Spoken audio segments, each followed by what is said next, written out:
There are pills sitting in medicine cabinets across this country right now. Pills that millions of seniors take every single morning without a second thought, that are quietly destroying the very organ they need most. I'm not talking about obscure medications. I'm talking about drugs your doctor has probably already prescribed to you. Drugs with familiar names, drugs you may have been taking for years. And the damage they cause doesn't announce itself. It creeps in slowly, a name forgotten here, a lost train of thought there, until one day, the person looking back at you in the mirror feels like a stranger. I've been working with patients over 60 for decades, and there is one pattern I have seen repeat itself so many times that it keeps me up at night. Patients come to me confused, frightened. They tell me their memory is slipping. They tell me they can feel themselves getting slower. And when I review their medication list, the answer is right there on the page. But nobody warned them. Nobody connected the dots. Not the cardiologist, not the urologist, not the allergist. Each one prescribed their medication, and nobody looked at the whole picture. If you are over 60 and you are taking any kind of prescription medication for your bladder, your allergies, your cholesterol, your anxiety, or your sleep, you need to watch this video all the way through, because what I'm about to share with you is something most people will never learn until it's too late. Let me start with the 7 categories of pills I'm talking about, because understanding what these medications do to your brain is the first step toward protecting it. And once you understand the mechanism, once you see what's actually happening inside your neurons, you will never look at your medicine cabinet the same way again. The first category is anticholinergic medications. This is the one that concerns me most. Anticholinergic drugs block a neurotransmitter called acetylcholine. And I need you to remember that word, acetylcholine,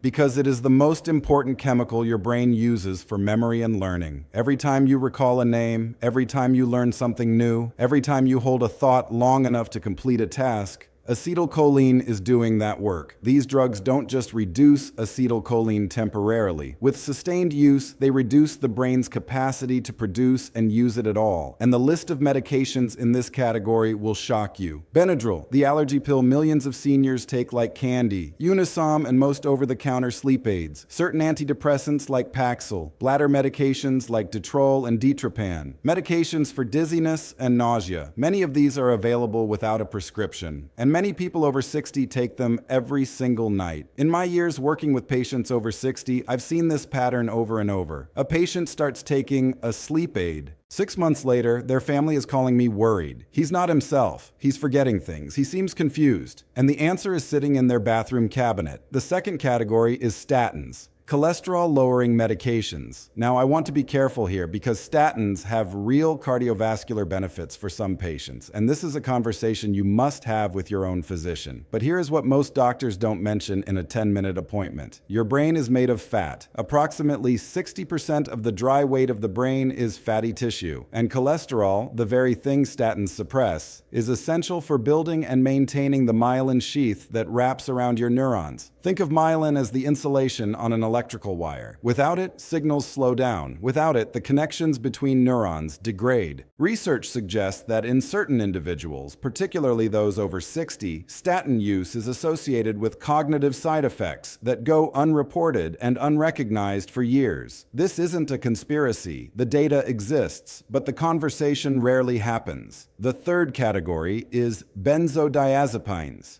Xanax, Valium, Ativan, Klonopin. These medications are prescribed for anxiety and sleep, and they provide real short-term relief. But the research on long-term use is deeply troubling. Studies suggest that prolonged benzodiazepine use increases the risk of dementia by as much as 51%. I'll say that again, 51%. And yet these prescriptions are renewed every month, year after year, without discussion of that risk. I've watched patients suffer for years from something completely preventable. Patients who were handed a prescription for anxiety and never told what was accumulating in their brain tissue while they slept. The fourth category is proton pump inhibitors, the acid reflux medications, Prilosec, Nexium, Prevacid. These are some of the most prescribed medications in the country, and what most people don't know is that they significantly impair the absorption of vitamin B12. This matters enormously because B12 is not optional for a functioning brain. B12 is the nutrient your neurons need to maintain their myelin sheath. That same insulation I described a moment ago. A slow, quiet B12 deficiency caused by years of acid-blocking medication can produce cognitive symptoms that look identical to early Alzheimer's. The tragedy is that this deficiency is completely reversible if it's caught, but most doctors never check, and patients spend years frightened, convinced they are developing dementia, when the real cause is a medication interaction nobody told them about. The fifth category is certain blood pressure medications, specifically the older classes of beta blockers and diuretics that cross the blood-brain barrier and directly affect neurotransmitter activity. Again, I'm not telling you to stop your blood pressure medication. Uncontrolled hypertension is a serious risk factor for stroke, but I am telling you that this conversation deserves to happen with your doctor because there are newer classes of medications with much lower cognitive impact, and the majority of patients are never offered that choice. The sixth category is opioid pain medications, hydrocodone, oxycodone, tramadol. These medications are prescribed in increasing quantities to seniors dealing with chronic pain, and they have profound effects on brain chemistry beyond the pain relief they provide. Chronic opioid use disrupts the dopamine system, impairs memory consolidation, and in long-term use has been associated with accelerated cognitive decline. And yet millions of seniors are taking these medications daily, year after year, without any cognitive monitoring. The seventh category is anti-cancer and immunosuppressant medications, a category that produces what oncologists call chemo brain, a documented syndrome of cognitive impairment that can persist for years after treatment. If you or someone you love has gone through chemotherapy and is still experiencing cognitive difficulties, this is a real, recognized phenomenon. And there are things that can be done to support the brain's recovery, but the conversation has to start. Now, here is what makes this even more serious, and I want you to stay with me because this is where the real damage happens. Most of the medications I just described don't cause a sudden decline. They cause a slow one, and slow declines are invisible until they aren't. Let me describe what that looks like in real life. You walk into a room and can't remember why you went there. It happens once, and you laugh it off. Then it starts happening 3 times a week. You're in a conversation with your daughter, and the word you're looking for, a word you've used 1,000 times, just disappears. You reach for it, and it's gone. You're reading the same paragraph for the 3rd time because nothing is sticking. You forget about an appointment you had been looking forward to for weeks. Your grandchildren are talking about something that happened recently, and you have no memory of it at all. And underneath all of it, underneath every single one of these moments, there is a question you don't say out loud. You don't say it because saying it makes it real, but it's there, every single day. Is this the beginning? I have sat across from hundreds of patients who were living in that silent terror. People who were sharp, capable, independent their entire lives, and suddenly they were hiding their slips from their children. Rehearsing conversations before making phone calls, writing down things they used to just remember. That fear is real, and it is exhausting. And in many cases, not all, but many, the medications in their cabinet were making it worse. If what I'm sharing today is new to you, and I suspect it is, make sure you subscribe to this channel. I release critical health information for people over 60 every week. Information your doctor may not have time to share in a routine appointment. Hit the subscribe button below. It costs nothing, and it could be one of the most important health decisions you make today. Now let's go deeper, because understanding the surface problem isn't enough. You need to understand what's actually happening inside the brain when these medications interfere with its chemistry. And this is where the research gets really surprising. Your brain contains approximately 86 billion neurons. Each one is connected to thousands of others through junctions called synapses, points where electrical signals leap from one neuron to another, carrying memories, thoughts, words, recognition. The speed and efficiency of those connections is what we call cognitive function, and that system depends on 3 things working correctly at the same time.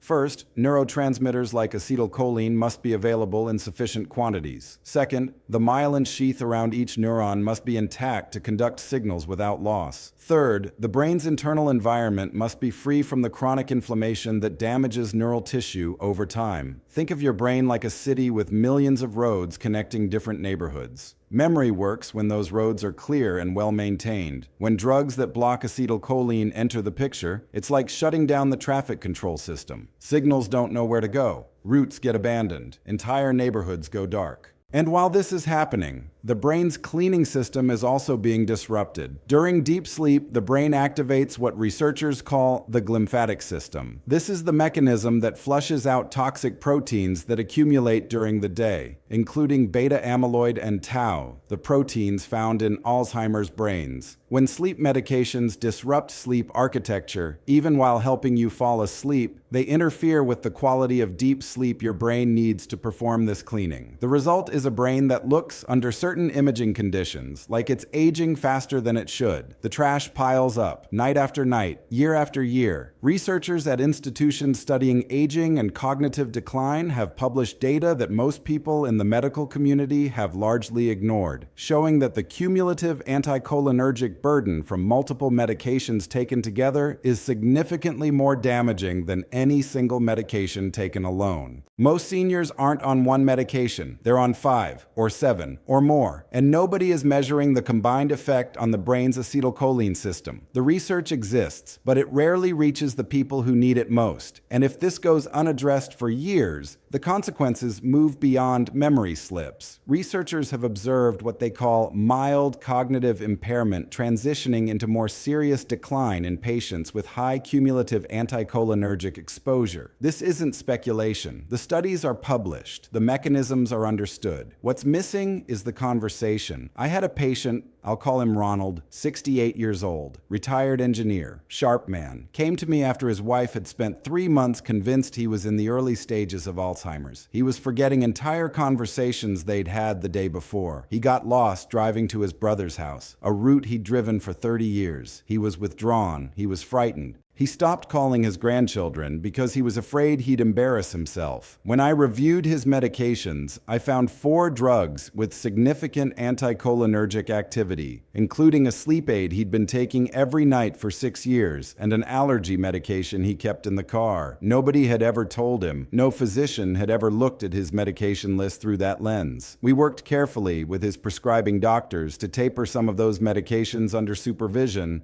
and support his brain's recovery with targeted nutritional intervention. 8 months later, his wife called me. She was crying. She said, "I have my husband back." Ronald didn't have Alzheimer's. He had a medication problem nobody caught. This isn't just about memory slips. This affects everything. Your sleep, your relationships, your sense of who you are. When cognition declines, even gradually, the emotional consequences are devastating. The person who used to be the one with all the answers suddenly hesitates before speaking. The person who ran the household finances starts avoiding the checkbook. The person who told the best stories at family dinners goes quiet. That loss of identity, that sense that your mind, the thing that made you you, is no longer reliable, is one of the most isolating experiences a human being can go through. And it happens in silence, because admitting it feels like crossing a threshold you can't uncross. I've had patients tell me they stopped going to family dinners because they couldn't keep up with the conversation. I've had patients tell me they started making excuses to get off the phone quickly because they were afraid someone would notice. I've had spouses tell me they've been quietly grieving the person their partner used to be, while that person is still right there. These aren't extreme cases. These are the patients sitting across from me every week, real people, who deserve to know this information years earlier. The link in the description below takes you directly to the natural nerve support formula I recommend to my patients. It combines everything I've covered today in the specific forms that actually reach nerve tissue. Take a look when you have a moment. I think it will make a lot of sense after what you just learned. Now, what can actually be done? Because despair is not the message I'm here to deliver. The message is that the brain has a remarkable capacity to recover when you remove what's damaging it and give it what it needs to repair. Neuroplasticity, the brain's ability to form new connections, to adapt, to heal, does not disappear after 60. It slows, but it doesn't stop. And certain natural compounds have been studied specifically for their ability to support the processes the medications I described are disrupting. The first compound that I consistently recommend is Bacopa monnieri. This is an herb used in Ayurvedic medicine for thousands of years, and now one of the most studied natural compounds for cognitive support. What makes Bacopa unique is that it works on multiple pathways simultaneously. It reduces neuroinflammation, it supports acetylcholine levels, the very neurotransmitter that anticholinergic medications deplete, and it protects neurons from the oxidative damage that accumulates over decades. Multiple randomized controlled trials support its role in memory and cognitive function. function. This is not a fringe herb. This is one of the most clinically validated botanical compounds in the cognitive health space, and it works through a mechanism that directly counters the damage done by anticholinergic drug exposure. The second compound is lion's mane mushroom, Hericium erinaceus. This has generated extraordinary interest in the neuroscience community for one specific reason. It is the only natural compound identified so far that stimulates the production of nerve growth factor, NGF. NGF is the protein your brain needs to maintain and repair neurons. Most people have never heard of it, but published research demonstrates stimulation of NGF synthesis in neuronal cells following exposure to lion's mane extracts. When the myelin sheath around neurons has been damaged, whether by B12 deficiency from acid blockers or by the toxic effects of certain medications, NGF is part of what the brain needs to begin recovery. The research on it is genuinely surprising. The third compound is phosphatidylserine. This is a phospholipid that makes up a significant portion of the cell membrane of every neuron in your brain. As we age, levels decline, and with them, the efficiency of cellular communication. What's remarkable about phosphatidylserine is that it is one of the few natural compounds with an FDA-qualified health claim for cognitive function support. That distinction matters. It means the evidence for this compound met a threshold that most natural compounds never reach. It maintains the integrity and fluidity of neuron membranes, supporting the receptor systems that neurotransmitters depend on to function. The fourth compound is methylcobalamin, the active form of vitamin B12. The connection between B12 deficiency and cognitive decline is one of the most documented and most ignored relationships in medicine. After 60, the stomach produces less intrinsic factor, the protein needed to absorb B12 from food. Add a proton pump inhibitor on top of that, and deficiency becomes nearly inevitable. The result is slow, invisible deterioration of the myelin sheath around neurons, slowing every signal the brain sends. The methylcobalamin form is critical here, not cyanocobalamin, which is the cheap version found in most supplements. Methylcobalamin is the form the brain actually uses. And in patients with medication-induced B12 depletion, correcting this deficiency can produce meaningful cognitive recovery. The fifth compound is curcumin with piperine. The active compound in turmeric has been studied extensively for its anti-inflammatory effects on the brain. What makes it particularly relevant here is that it appears to cross the blood-brain barrier, something most anti-inflammatory compounds cannot do. The chronic neuroinflammation that medication exposure and aging produce is a direct enemy of cognitive function. Curcumin inhibits the inflammatory pathways that accelerate this damage. The critical detail is bioavailability. Standard curcumin is poorly absorbed, but combined with piperine from black pepper, absorption increases dramatically. If you're going to use curcumin, this combination is non-negotiable. Now, finding each of these compounds separately, in the right forms, the right doses, and the right combinations, is not easy. And most people over 60 don't have the time or the knowledge to put this together on their own. That's why I've left a link in the description to a formula that brings all of this together. I've reviewed it carefully, and it's one of the few options I feel comfortable recommending to my patients. The reason your doctor hasn't mentioned any of this is not because they don't care about you. This isn't a conspiracy. It's a system problem. Medical training focuses almost entirely on pharmacological interventions. The average physician spends fewer than 8 hours studying nutrition across 4 years of medical school. Natural compounds, regardless of the research behind them, are not part of the clinical workflow. And the 10-minute appointment doesn't leave room for a conversation about the cumulative cognitive effects of a patient's entire medication list. The result is that millions of people over 60 are suffering unnecessarily, not from disease that couldn't be addressed, from information that never reached them. You are not powerless here. The next time you pick up those 7 pills, whether it's the sleep aid, the allergy tablet, the cholesterol medication, I want you to remember what you learned today, because now you understand what's actually happening and what's actually possible. The brain that has been quietly damaged by years of medication exposure is not a brain without options. The research on neuroplasticity, on natural neuroprotective compounds, on the brain's capacity to recover when given what it needs, that research is real.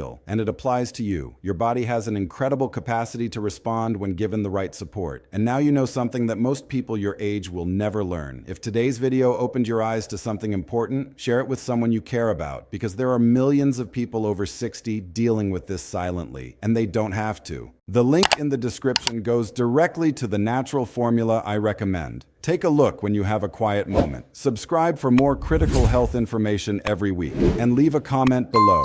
What was the most surprising thing you learned today? I read every single one.